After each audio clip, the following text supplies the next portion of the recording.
Jackson Cantwell is a must-get offensive tackle recruit for Missouri, Georgia, and other SEC schools.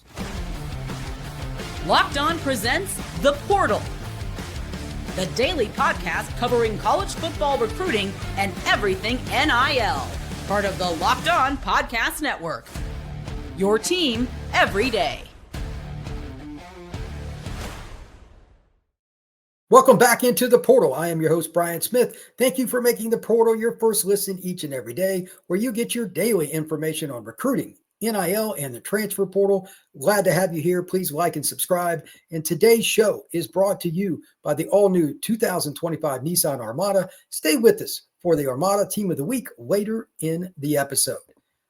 Offensive tackle recruiting.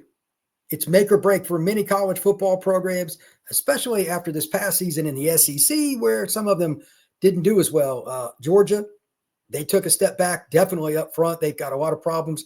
They've got 15 kids lined up for OBs, including the player I mentioned in the open, Jackson Cantwell. Missouri, that's where he's from. He's from Dixon, Missouri. That's a team that really wants him. Alabama and several other programs would love to get him in the mix as well for their rosters.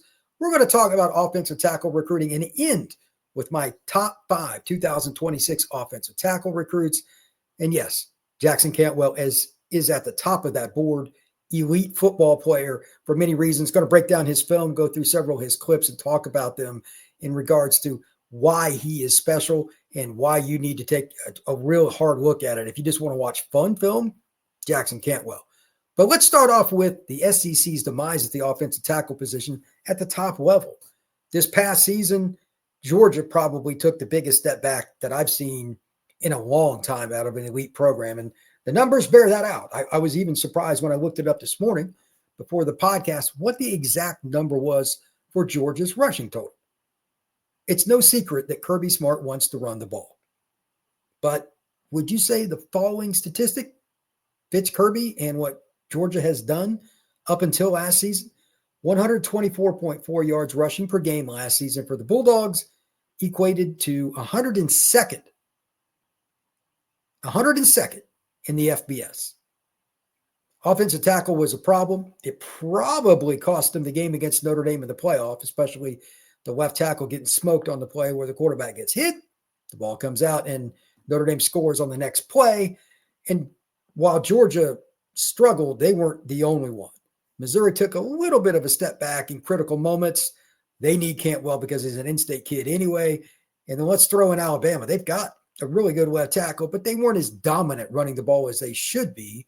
I mean, Alabama last year was 173.9. That's still only 47th. Why has the SEC taken a step back? It's bizarre because, I mean, most of those kids were all of Nick Saban's players, but transfer portal, etc. There's a different evaluation now at the offensive tackle position. And by the way, just as a note, as it relates to the transfer portal, there are hardly any available that you really want at the elite level that are in the transfer portal each year. Even if they're coerced to get in the portal, we all know there's tampering. There just aren't many kids that want to do that.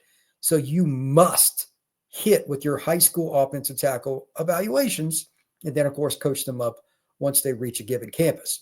So today I want to talk about Cantwell, why I have him as the top offensive tackle. And by the way, shout out to rivals.com. They've got him as their number 1 player. I have no problem with that, and I'm thinking about that as well. He's certainly one of my top 5 and probably top 2 or 3. Elite player, elite kid, great family. Both his parents went to University of Missouri. His dad, just as one example, his mom's a great athlete too. He was silver medalist in the shot put. So the bloodlines for Jackson Cantwell are phenomenal. And he's a young man that is well-spoken. He's a guy you want in front of the camera. I talk about this a lot. When it gets down to the very, very nitty-gritty with recruiting rankings, how you handle media, how you handle playing in front of the cameras when the stage is the highest, one-on-one reps at a camp, willing to compete, all those things, Cantwell is at the top of the board. There's nothing about him that I don't like. Massive kid, 6'6", 6'7", whatever he is, and 280 pounds probably as like a sophomore, somewhere around there. Looking at him now, like he carries 300 plus very easily, moves great. This is why the SEC was dominant for that run that they had. That I'm not saying it's over by any means because it's not, but they weren't as good last year. And as I look around the league, Look at the Ohio State-Tennessee game. I'm just going to use them as an example. Their offensive line didn't get it done. And Ohio State had a great D-line, but they got mauled up front on too many plays, especially passing. Their offensive tackles weren't as good as they should have been. Georgia against Notre Dame. Notre Dame, the guy that got the sack, they stripped the ball out. He was the third team DN. Their first two pure pass rushers were hurt. They didn't even play in that game. And Georgia got mauled up front in pass rush. Alabama, again, they were 47th in rushing. And they have a legit offensive tackle. So there's a lot to be desired with this position at some of the mainstream programs in the SEC. Florida's had a lot of problems. LSU had two great tackles, but they lost them. Two kids that they really wanted. They were in-state kids that turned pro. So there's a lot of turnover. And that's why a kid like Jackson Cantwell is not only a must-get for Missouri. Again, in-state school, they're going to throw all their NIL at him that they can possibly do, and they're recruiting him hard. They've done a great job with the family. But Georgia, they had so many problems. I counted this up. I don't know if I've ever seen this before. As of March 6th, the number that 24/7 has for them for official visits, I just looked at their page, 15 offensive linemen. 15. Georgia has set up for OVs for the class of 26. Cantwell is one of them. Yes, Jackson Cantwell, again, from Nixon, Missouri, will visit the Bulldogs. Missouri, Georgia, Oregon, Nebraska, maybe Bama, Michigan's been involved. There's so many schools still involved here. I don't know where he's going to go. Everybody's got an opinion. Miami, he just took a visit there. We'll see how this goes. But Jackson Cantwell is as good a prospect that you can find in terms of the safest player in the class. He would probably be there for me. Again, all the off the field stuff and everything is one thing, but I also just kind of want to go through this as it relates to his film. And these are just some of the notes that I took. I just refreshed it because I'd seen him live, but I wanted to go see him play against high school competition where he knows he's going to dominate. I've had a face-to-face conversation with him about that, but he also knows that you have to play hard on every down. And that's the first thing I want to note about Cantwell and why he is a must-get for Missouri, Georgia, etc. He's going to start wherever he goes. He's that good. First thing about him is he plays hard on each play. A lot of big guys like him, they maul people. Okay. Third and short, they go all out. Fourth and goal, yeah, they go all out. But he's a guy, just watching his film and watching him at the Under Armour practices and seeing him, he gets after it every play. That's pretty rare. I'm not saying everybody, there's nobody that goes 100% because you're tired, etc. But it's like effort, that's different. And when you're reading player in any sport is that way, it helps the team. In a football, obviously, it's a brutal sport. That's important. So here are a few of the points, and I'm just going to give the timestamps from his huddle film on his junior year. By all means, don't listen to me. Go watch Jackson Cantwell's film yourself. If you're not familiar with it, Huddle, it's HUDL. I assume if you're on this pod that you know about it, but Jackson Cantwell, Huddle film, his junior season, search for his junior film. He's got a whole bunch of clips on there. This is what I saw, and I'm just kind of going through randomly here, but keeps driving on the very first clip. First play. He buries the kid, keeps his feet inside, doesn't get too wide, doesn't get too narrow, just a good solid base, and drives the kid towards the sideline, almost off the playing field. That's not normal. We see it a little bit, but this kid was a pretty decent athlete, and he just mauled it. Second play, same kind of deal, but he had really good arm extension, didn't get too close. He hit the kid with a powerful punch, turns him the way he wants to go, and again, effort. He drives the young man out of the play immediately. And then here's the other part. On several of these plays, Jackson didn't just like fall on the guy. He would release him out of the way because he's running back out of hole. And then he would go to the next player, again, effort, and take that guy on as well. If you're going to be a dominant player, which Jackson Cantwell certainly is, dominant player, you have to show that effort to get a second block. These are high school kids. They shouldn't mess around with a 6'6", 6'7", 320-pound man who's a freakish athlete. And they don't. He maximizes his opportunities. Again, that's why I have him as my number one tackle. At the 46-second mark, this is probably the most fun play on his huddle film. Tackle eligible. You don't see a lot of these. He catches the ball, turns and runs up the field like a true athlete. Again, I'm guessing 320, 315, something like that. I don't know his exact weight right now, but carries it well. And he runs in space abnormally well. Like you see him just kind of walk onto the field, just another big guy, but holy cow, is he agile. That's a really important factor. Once you get to the 1 minute and 2 second mark, you see a whole bunch of the things I mentioned a moment ago. Makes the block, releases after that guy's, quite frankly, has no chance to make a tackle, and then we'll find somebody else to hit. Too many offensive linemen fall to the ground, like just lay on a guy that's 100 pounds less than them. Hey, great. Jackson Cantwell wants to get another block for his running back, for his quarterback, for his receiver. That's the way it should be. Once you get to the 140 mark, his pass set, watch his first step, how quick it is. He's playing left tackle. Watch his kick to the left. Again, this isn't an elite player he's going up against, but it's a solid athlete, and he takes the rep very, very seriously. If you have consistency like that, it's why an elite player becomes not just good, but possibly the best recruit in the class of 26. Consistency with O-line is the difference. One bad rep, get your quarterback smacked, and your season as a team can go under the toilet because that guy got hurt. Cantwell, I love his effort play after play. If you want to see something in terms of his overall agility, there was a screen to the left. Again, Jackson Cantwell plays left tackle. He drove the guy who had outside leverage, just stayed on him, kind of drove him towards the receiver, but he had his back to him, and he was just trying not to get squashed like a mosquito on the windshield of a Mack truck, which is pretty much what it looked like. The guy had no chance, even though he was actually getting closer to the receiver, but he had his back to him, and he got buried. That was one of the best plays on the film. Two other points about Cantwell that I want to mention. Number one, elite change of direction. When he's in the open field, he can move with guys that weigh 50 to 100 pounds less than him. That is really weird because you just don't see that. And then his hand power. When he connects with somebody, good luck. You're not going to have a lot of fun with that. When we come back, we're going to talk about my top 5 offensive tackles and how the SEC needs to get some of these guys if they want to get back to being one of the most dominant programs, dominant conferences in college football. The Armada Team of the Week is brought to you by your friends at Nissan and the all-new 2025 Nissan Armada.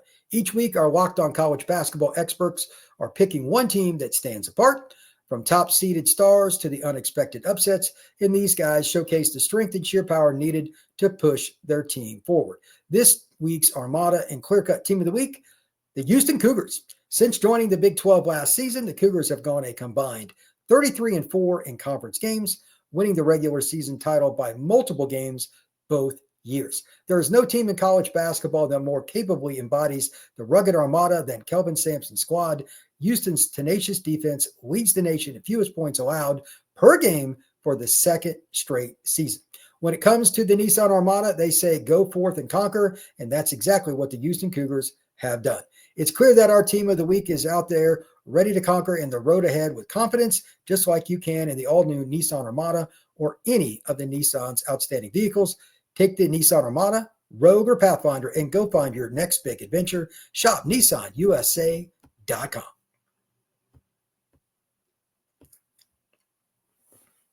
Again, this is not just about Jackson Cantwell here. It's SEC recruiting at the offensive tackle position, and I've got my 5 guys that I want to talk about. And I just want to break down why I liked each one of them at the offensive tackle position. These are my rankings, nobody else's. This is just my own initiative to talk about this. I've got Cantwell number 1, obviously. I'll get to him at the end just with a final comment. But I want to go 5, 4, 3, 2, 1. Number 5, this kid is so athletic. He's not quite as filled out as Cantwell, but he reminds me a lot of him in how he moves. Felix Ojo. He's from the Dallas area, and this kid is got the really long arms that you see in a left tackle. He has the movement skills to stay with the player, much like Cantwell, some of these other guys I'm going to mention that are much smaller, that are twitchy pass rushers.